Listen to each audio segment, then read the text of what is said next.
Good morning, this Pradeep from prudent corporate advisory services. Nasdaq कल 0.1% ऊपर रहा। डाउ और S&P 500 मार्जिनली नेगेटिव में बंद हुए।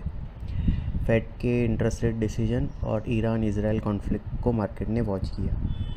फेड ने इंटरेस्ट रेट अनचेंज रखा और फेड चेयर पॉवेल ने सिग्नल किया कि वो प्रेसिडेंट ट्रंप की जो टैरिफ से रिलेटेड पॉलिसीज है उसका इन्फ्लेशन पे क्या इम्पैक्ट होता है उसका वेट करेंगे नेक्स्ट रेट डिसीजन के लिए।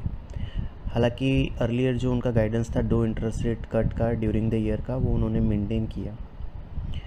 फेड ने 2025 का इकोनॉमिक ग्रोथ का आउटलुक को लोअर किया 1.4% पे और इन्फ्लेशन के फोरकास्ट को रेज़ किया 3.1% पे। ईरान के सुप्रीम लीडर आयतुल्ला खोमेनी ने कहा कि ईरान सरेंडर नहीं करेगा और यूएस अगर कॉन्फ्लिक्ट में एंटर होता है तो फिर इरेपरेबल डैमेज हो सकता है। ट्रंप ने मीनवाइल कहा रिपोर्टर्स को कि ईरान ने उसको नेगोशिएशंस के लिए अप्रोच किया है।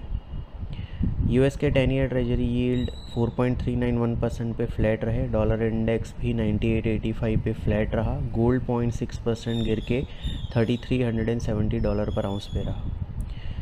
यूएस यानी कि WTI क्रूड फ्यूचर्स 0.4% बढ़ के 75.14 पे।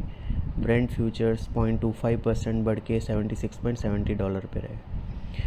यूरोप में FTSE 0.1% ऊपर रहा। डेक्स और कैक में 0.5% और 0.4% की गिरावट देखी गई। हमारे मार्केट में दोनों मेन इंडाइसेस 0.2% गिरे। ये इनका दूसरा लगातार दिन रहा गिरावट का और पिछले 5 दिन में ये इनका चौथा नेगेटिव दिन रहा।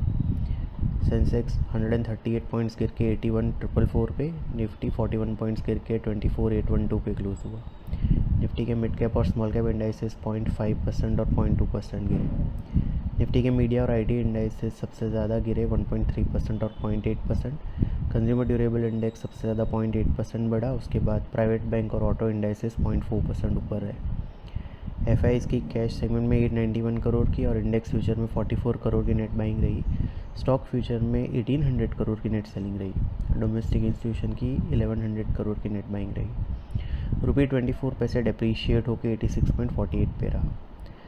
आज निक्केई और हैंगसेंग 0.8% डाउन है। शंघाई 0.4% डाउन है। गिफ्ट निफ्टी हमारे मार्केट के लिए करीबन 35 पॉइंट्स लोअर ओपनिंग सजेस्ट कर रहा है।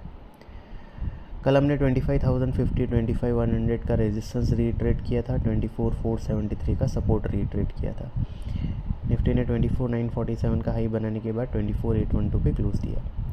25,050 25,100 इमीडिएट रेजिस्टेंस जोन के तौर पे कंटिन्यू कर रहा है। उसका क्रॉस होना ज़रूरी है फर्दर अप मूव के लिए। On the lower side last week जो 24,473 का बॉटम बना था फ्राइडे को, वो इंपॉर्टेंट इमीडिएट सपोर्ट के तौर पे कंटिन्यू कर रहा है। सिक्योरिटीज़ मार्केट में इन्वेस्टमेंट बाजार जोखिम के अधीन है। डिटेल डिस्क्लेमर के लिए www.prudentcorporate.com/research डिस्क्लेमर को विजिट करें। Thank you.